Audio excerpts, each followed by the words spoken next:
ये चेतस के प्रदेश को भूल मत जाना। अपने बाह्य जीवन में उसे खो मत देना, क्योंकि यही सुख और आनंद का आधार है। व्यक्ति की जो खोज होती है ना, आनंद की, सुख की, प्रसन्नता की, उनका मूल स्रोत ये चेतस का प्रदेश है, उनका स्वयं का आत्मा है।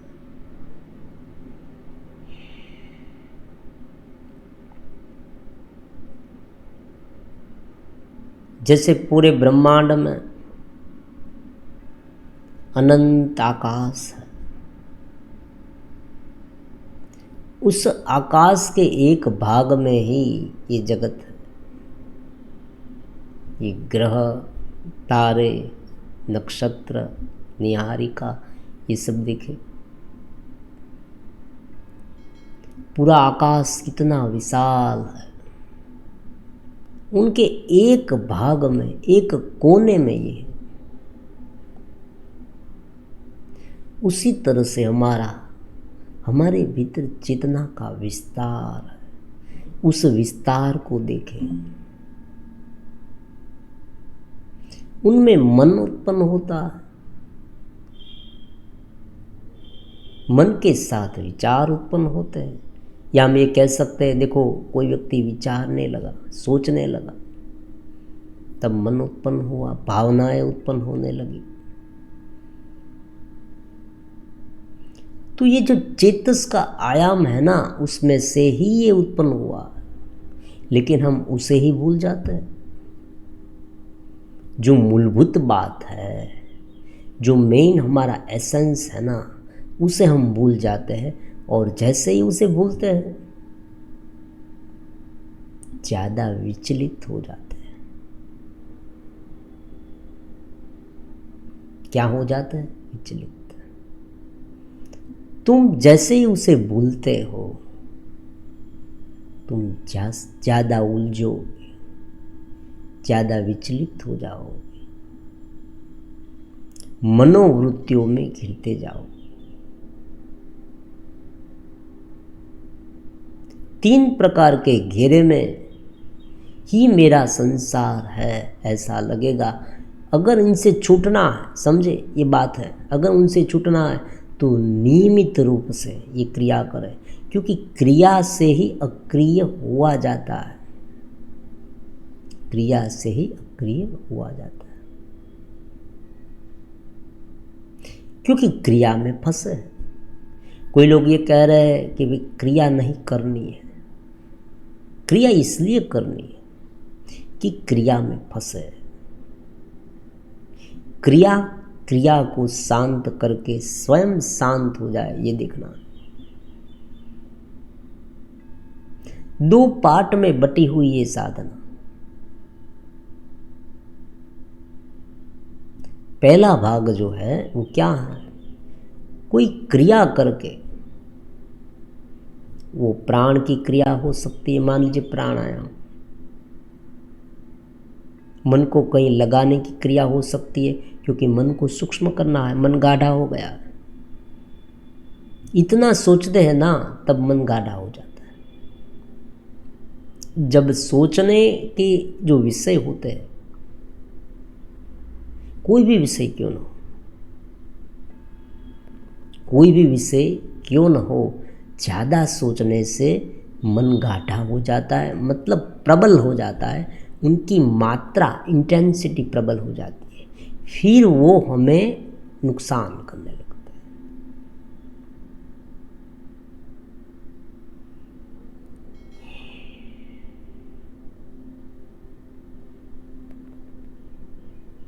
फिर वो क्या करते हैं? हमें नुकसान करने लगते हैं। कोई भी सोच एक हद से ज़्यादा हो जाए और उसमें से भी जो नेगेटिव थिंकिंग होता है, नेगेटिव थिंकिंग का मतलब क्या होता है? विपरीत दिशा में। विपरीत दिशा का मतलब क्या होता है? विंचित होते जाना, केवल घेरे के बाद ज़्यादा सोचते रहना। घेरे को घेरे के रूप में देखना, शरीर को शरीर के रूप में देखना। शरीर है, आ है, शरीर की केयर लेनी है, आ लेनी है, हो रहा है। मैं संसार में रह रहा हूँ, आ रह रहा हूँ, काम कर रहा हूँ, आ कर रहा हूँ। इस तरह से सहज भाव से होता जाएगा तो कोई प्रॉब्लम्स नहीं है। लेकिन जब उस वृत्तियों में इतनी प्रबलता हो जाएगी, जब मन उनके साथ इतना गिर जाएगा, इतना गिर जाएगा, वो चेतस को भूलने लगेगा। चेतस का विस्तार होता है। देखो ये होता है, ये अनंत है। लोग कहते हैं ना, कोई साधक कह रहे हैं कि मुझे इतना आनंद मिला, ये मिला, वो मिला, अब मैं कहाँ तक जाऊँ। ये अनंत है। जितना भीतर जाओगे उतना अपने आप को बेहतर पाओगे। ये सूत्र है, जितना तुम भीतर जाओगे ना उतना बेहतर पाओगे। क्योंकि बाहर जो होता है ना, केवल बाहर, केवल बाहर, वो केवल ही केवल एकत्रीकरण है, केवल इकट्ठा करना। वहाँ पड़ा है, वहाँ से हमने लिया, यहाँ रख दिया, बस यही होता है। ये मेरा, फिर छोड़ के चले जाना।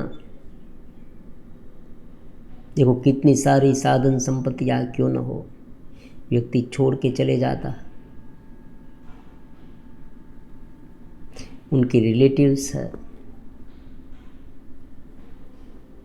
उनके प्रियजन हैं, सब कुछ छोड़ के चला जाता। पैसा है, संपत्ति है, जमीन है, सत्ता है, सब कुछ है। तो इस बात को पूरी तरह से समझे कि ये चेतना के एक आयाम में, प्रकृतिगत रूप में हमारे साथ जुड़ा हुआ है। बस यही होता है। चेतस के इस आयाम में, मतलब चेतस का आयाम क्या होता है, प्रत्येक बात को बहुत ही गहराई से समझना। फिर क्या होगा, प्रत्येक दिन, प्रत्येक क्षण, प्रत्येक क्रिया, प्रत्येक विचार, प्रत्येक कार्य, प्रत्येक व्यवहार साधना हो जाएगी। तुम्हारे लिए यही साधना है। सुबह उठे वहाँ से लेकर शाम तक तुम्हारी साधना चलेगी। तुम चेतसी रहो। अगर इस बात को बहुत गहराई से समझ लो तो। लेकिन समझना नहीं है हमें। देखो ये होता है, मैंने बहुत बार देखा, केवल वीडियो सुनते रहना, समझना कुछ नहीं। एक बार उसे लागू करके देखें अपने जीवन में, निश्चित ही परिवर्तन होगा। क्योंकि देखो बहुत सिंपल सी बात है ये कोई ऐसी बात नहीं है कि कोई नया आ गया। हर एक व्यक्ति के व्यवहारिक जीवन की बात है कि जब भी कोई वृत्ति इतनी गाढ़ी हो जाती है तभी प्रॉब्लम से। बाकी जगत तो है, मुक्त होकर जियो, चेतस होकर जियो। जो हो रहा है तुम्हारे जीवन में वो परमात्मा की ओर से है, हमने तो बनाया नहीं, हमने नहीं बनाया। आनंद लो उनका, दुख का भी मजा लो, सुख का भी मजा लो। देखो ये होता है। लेकिन जब उनके बारे में इर्द गिर्द इतना सोचने लगते हैं, सब कुछ सही मात्रा में होता। कोई एक को पकड़कर ज़्यादा सोचने से, ज़्यादा उन पर ध्यान देने से, चेतस को भूलने से, अपने आत्मा को भूलने से, परमात्मा को भूलने से, बहुत सारे शब्द हैं। शब्द में नहीं फंसना, इसलिए अनेक शब्द का यूज़ कर रहे हैं। क्योंकि कोई व्यक्ति ये कह रहा है, देखो कभी कभी जब आत्मा की बात करते हैं तब कोई व्यक्ति ये कह रहा है कि भाई आत्मा क्या है, चेतना क्या है। यहाँ शब्द की उलझन में नहीं पड़ना है, बस केवल यही जानना है कि उनका विस्तार अनंत है, परमात्मा का विस्तार अनंत है। और हमें जो जानने की क्षमता है ना, वो उनका ही रूप है। उनके बिना हमें जानने की क्षमता नहीं होती। हम में इतनी शक्ति है ही नहीं कि हम उसे जान पाए, इस जगत को जान पाए। तो उनको जानने की जो हमें शक्ति है ना, वही परमात्मा है, वही हमारी चेतना है, वही हमारा आत्मा है। और उनका प्रदेश अनंत है, ध्यान का प्रदेश अनंत है। देखो जब व्यक्ति ध्यान में उतरता है तब धीरे धीरे धीरे इतना विशाल होता जाता है, उनका हृदय विशाल हो जाता है। प्रेम है, करुणा है, ऐसे ऐसे जो दिव्य भाव होते हैं ना, वो क्यों प्रकट होते हैं? क्योंकि ये विशालतम भाव है। और जहाँ पर नाम और रूप से गिरता है, केवल मनोवृत्तियों में गिरता है। देखो ये शब्द है, मनोवृत्तियाँ चलती है, ऐसा शब्द नहीं है। केवल साधन के रूप में चलती है, कोई प्रॉब्लम नहीं। गिरता है मतलब उनमें फंसता है मतलब वही सही है। और उनके बारे में धीरे धीरे धीरे धीरे धीरे इतना सोचता है कि वो मनोवृत्तियाँ उसे गुलाम बना देती है। फिर वो सिकुड़ने लगता है, बस ये होता है, दूसरा कुछ नहीं है, इतना ही जगत है। फिर मनोवृत्तियों के अलग अलग प्रकार है, वासना की, ईर्ष्या की, पीड़ा की। देखो मेरा अपमान हो गया, कोई भी निराशा की। कोई एक कार्य हमने शुरू किया है, मान लीजिए कोई युवा है, उसने बिजनेस शुरू किया, उसमें घाटा हुआ, निराश हो गया। कोई स्टूडेंट है, उसने एग्ज़ाम दी, उसमें फेल हुआ, निराश हो गया। फिर उस निराशा में इतना सोचेगा। उस विशालतम चेतना के बारे में तुरंत सोचना चाहिए, तुरंत यूटर्न ले ले। देखो ये भी एक नवीनतम सिद्धांत है, तुरंत यूटर्न ले ले। बहुत ज़्यादा जगत में मत सोचे, जगत में मत पड़े। इसलिए जुड़ाव कहते हैं ना, जुड़े रहे, आसपास रहे, नज़दीक रहे, इस सत्संग से नज़दीक रहे, नित्य श्रवण करें।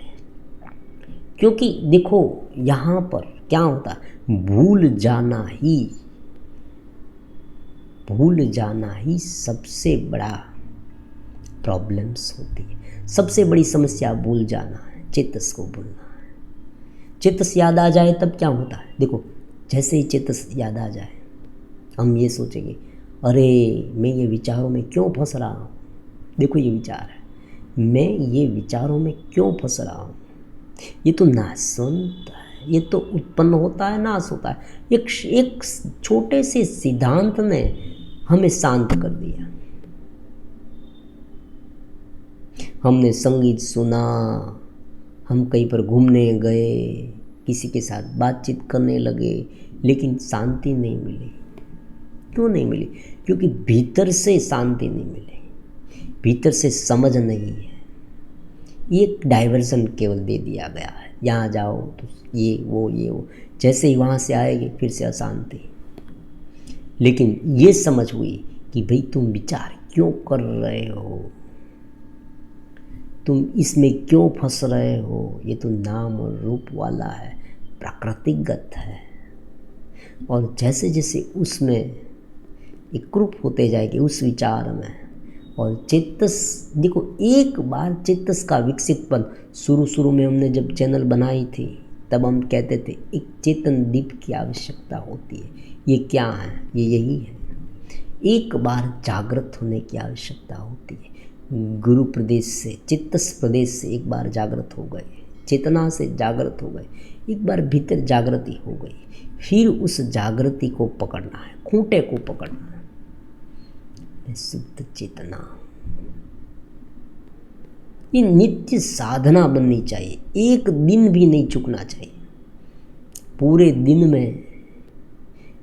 दिन में 10 बार तो ये बोलना ही है कि मैं चेतस हूँ, चेतस मैं हूँ, शुद्ध चेतना मैं हूँ।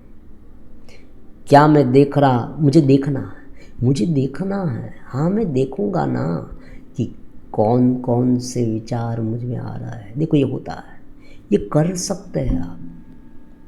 पूरे दिन में 3 बार करें, सुबह करें, इसलिए त्रिकाल संध्या है। 3 बार चेक करना है अपने आप को, उसे आत्मनिरीक्षण कहते हैं।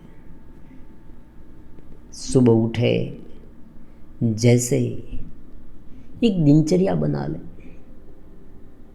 फिर धीरे धीरे ये दिनचर्या नियमितता हो जाएगी, फिर ये नियमितता चेतस में रूपांतरित हो जाएगी, फिर ये करने की आवश्यकता ही नहीं रहेगी। जब क्रिया अक्रिय हो जाए, जब क्रिया करने की आवश्यकता ही ना रहे, जब सहज ध्यान लगने लगे। देखो व्यक्ति जैसे ध्यान में बैठता है या ध्यान करता है या बैठे बैठे ध्यान करता है, कोई भी हो सकता है, वो कितना जल्दी चेतस में एकरूप हो जाता है, वहाँ उनकी परीक्षा है। उनकी परीक्षा वहाँ होती है। आंखें खुली है मान लीजिए, बाहर से दृश्य भी देख रहा है, लेकिन वो नाम और रूप और विचार जो होते हैं, जो भावनाएं होती है, उनसे कितना ऊपर उठकर अपने चेतस में विलीन होता है और उसमें रहकर, वो चेतना में रहकर उस बाहर को देखता है। वहाँ उनकी परीक्षा, क्योंकि जीवन है ना, देखो जो जीवन है, जो जीवन होता है ना, वहाँ पर ये होगा।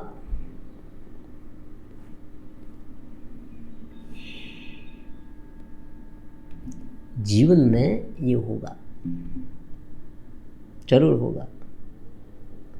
जीवन में कभी गुस्सा आएगा, जीवन में कभी ईर्ष्या आएगी, जीवन में वासनाएं होगी, जीवन में प्रतिशोध की भावनाएं होगी, जीवन में निराशा छा जाएगी, जीवन में सब कुछ होगा।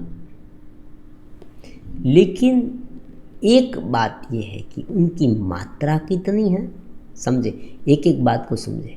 इस बात को समझेंगे ना तो भावी में कभी भी आपको मनोवैज्ञानिक के पास, मानसिक डॉक्टर के पास जाने की आवश्यकता नहीं रहेगी। व्यक्ति स्वयं इतना प्रबल है, देखो उनके पास इतनी क्षमता है, क्योंकि चेतना उनके पास, उसमें सिद्धियाँ भी है, सिद्धियाँ होती है, उसमें इतनी सिद्धियाँ होती है।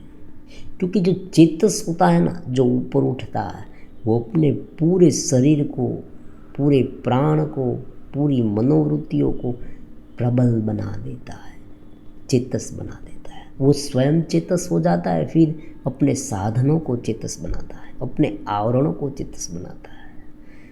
तो बात क्या है, व्यक्ति को कोई डॉक्टर के पास जाने की आवश्यकता नहीं होती।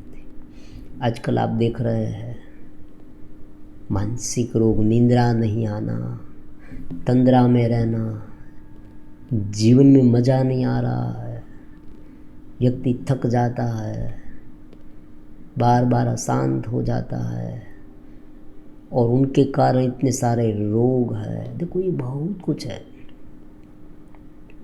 सच्ची दवा आत्मज्ञान। सच्ची दवा कौन सी है? आत्मज्ञान। चेतस में रहना ही सच्ची दवा है। आत्मा में रहो, तुम शुद्ध चेतना हो, तुम्हें शुद्ध चेतना में रहना है। यही चेतस ध्यान विधि है। इस चैनल का संदेश केवल इतना है कि पहले जुड़ाव जो है तुम्हारा, अगर जुड़े हो, जुड़ाव हुआ, चेतस रहने लो, शुद्ध चेतना मैं हूँ। देखो ये सूत्र है ना, शुद्ध चेतना, वो इसलिए इतना प्रबल और इतना इफेक्टिव है कि सारी मनोवृत्तियों को तत्काल तत्क्षण शांत कर देता है। फिर जैसी प्रैक्टिस, क्योंकि सब कुछ आदत से बना हुआ, बाहर हमने आदत से ये सब कुछ बना लिया। अज्ञान अज्ञान को काटता है। पहले क्या होगा, इतने प्रबल विचार करके हमने मन को इतना गाढ़ा बना दिया, फिर उसी गाढ़े मन से आत्मा का चिंतन करने बैठे तो हो नहीं रहा है। क्योंकि जो गाढ़ा मन है, जिसमें स्मृतियाँ होती है, अवचेतन माइंड होता है, उसमें बहुत सारे समय के संस्कार होते हैं और वही संस्कारों को लेकर इतना फंस जाते हैं। बार बार रिपीटेशन, ये जीवन है ना, रिपीटेशन है। आप देखना, पुनरपि जन्मम पुनरपि मरणम, आज जो किया है कल करेंगे, कल जो करेंगे वो परसों करेंगे। हमारे दादा परदादा ये सब करते आए। कितने जन्म तक भोग करोगे तुम? देखो ये होता है। कोई महापुरुष पूछते हैं कितने समय तक, कितने समय तक स्त्रियों को भोगता है? देखो ये होता है, विषयों को भोगता है, क्योंकि ये चलता ही रहेगा। चलता इसलिए रहेगा कि उनके संस्कार है। जब तक जाग कर उठकर चेतस को नहीं देखेंगे, चलती मनोवृत्ति, देखो ये होता है, चलती मनोवृत्ति, राउंड आकार है, गोलाकार, सर्पिलाकार है।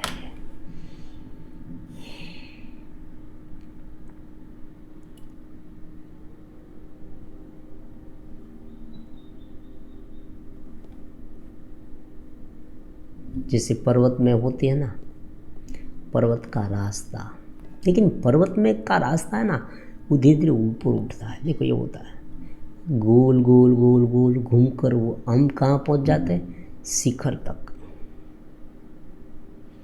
अगर साधना नहीं है, अगर चेतस का विस्तार नहीं है, चेतस का विस्तार नहीं हुआ है, केवल गिरे रहते हैं मनोवृत्तियों में, बुद्धि की उटपटांग हरकतों में, शरीर के मोह में। देखो शरीर का मोह होता है,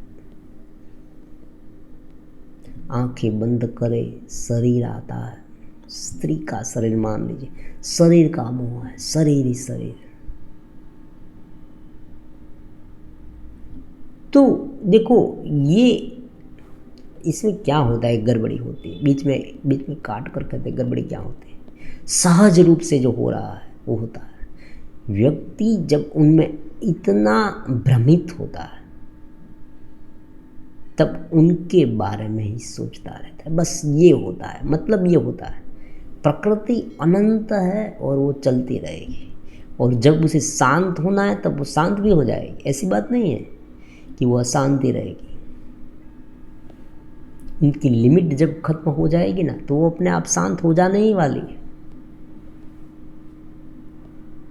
जो वेव्स उठे हैं शांत हो गए, वेव्स उठे हैं शांत हो गए, वेव्स उठे हैं शांत हो गए।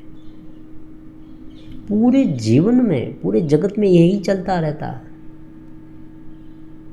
दुराचार बढ़ता है, इतना बढ़ जाता है, फिर कोई ऐसा आदमी, कोई ऐसा व्यक्ति का जन्म होता है या ऐसी परिस्थिति का निर्माण होता है कि सारा जो दुराचार है ना उसे दबा देता है, उनका नाश करता है और फिर से सदाचार को स्थापित करता है।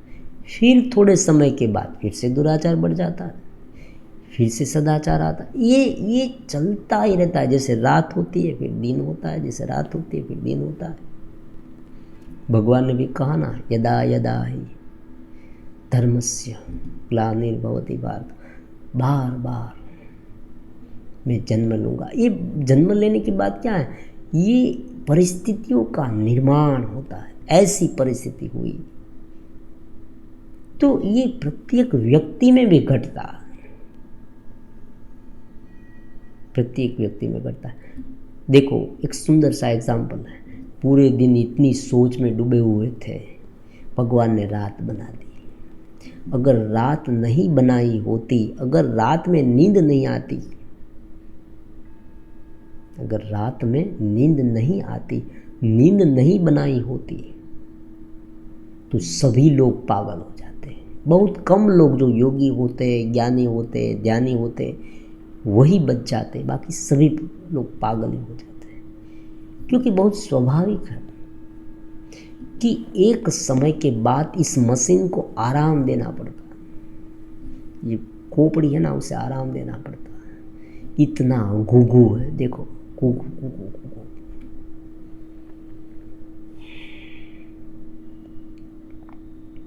इतना घुघू है, उसे शांत करना पड़ता। तो रात बना दी। रात में जैसे वो सो जाता है, देखो किसी को नींद नहीं आती, इनकी समस्या है, गहरी समस्या। वो भी चेतस से दूर होगी, जुड़ाव से दूर होगी, चेतना के साथ जुड़ाव उनसे दूर होगी। तो जब व्यक्ति सो जाता है तब उसे इस मनोवृत्तियों से ऊपर उठा दिया जाता है। देखो रात में हम क्या करते हैं, रात में क्या, अब देखो गहरी नींद की बात है, जागते जागते नहीं, गहरी नींद में व्यक्ति कंप्लीटली उनसे छूट जाता है। किन से? मनोवृत्तियों से। उसे ये भी नहीं पता चलता कि मैं कहाँ सोया हूँ, स्वप्न भी नहीं है, स्वप्न नहीं है, उसे शरीर का बोध भी नहीं रहता, केवल सोया हुआ है, केवल सोया हुआ। तो उस समय वो पूरी तरह से मुक्त हो जाता है, पूरी तरह से चेतस हो जाता है। चेतस नहीं होता, चेतस नहीं होता, अज्ञान में होते हुए भी उसे इतनी शांति मिलती है।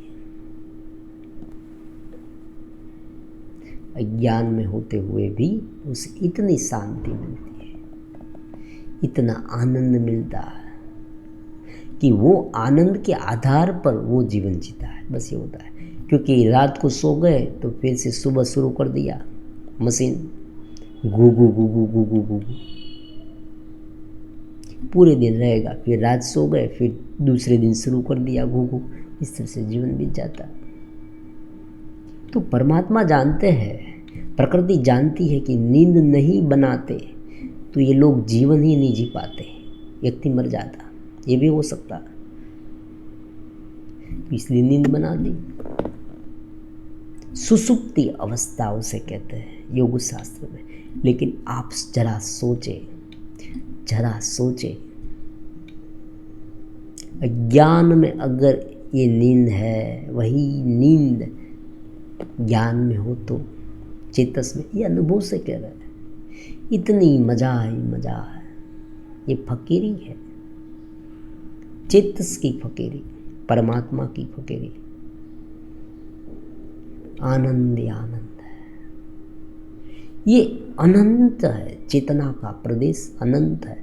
और इस अनंत प्रदेश को, उसमें रहने से सिकुड़ी हुई वृत्ति, देखो ये होता है, वृत्ति हमें सिकुड़ लेती है, अज्ञान हमें सिकुड़ लेता है, वासनाएं हमें सिकुड़ लेता, हम फंसते हैं तो, वरना तो वो चलकर समाप्त हो जाती है, कुछ नहीं होता है।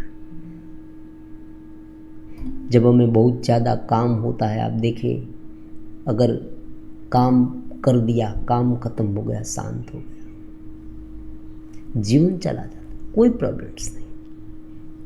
आपने बहुत बार ऐसे लोग देखे होंगे जो व्यथित नहीं होते हैं, जो चिंतित भी नहीं होते हैं, वो उनका मुकाबला करते हैं। वो लोग हैं ना, वो उनके पास पहले से ही ऐसी शक्ति होती है, जन्मजात ऐसी शक्ति होती है। जन्मजात ऐसी शक्ति होती है कि वो परिस्थिति से हतप्रत नहीं हो जाते, परिस्थिति से डरते नहीं हैं और उन्हें चेतस का ज्ञान नहीं है। देखो फिर भी वो ये कर रहे हैं।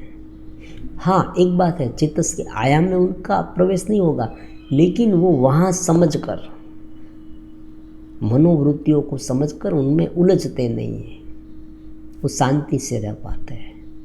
लेकिन अगर वो व्यक्ति चेतस के आयाम को विकसित करे ना, तो बहुत ही जल्दी ज्ञान तक पहुंच जाते हैं। उनका प्रवेश उस दिव्य चेतस प्रदेश में हो सकता है। चेतस प्रदेश है, विशाल प्रदेश है, अनंत प्रदेश है, परमात्मा का प्रदेश है ये।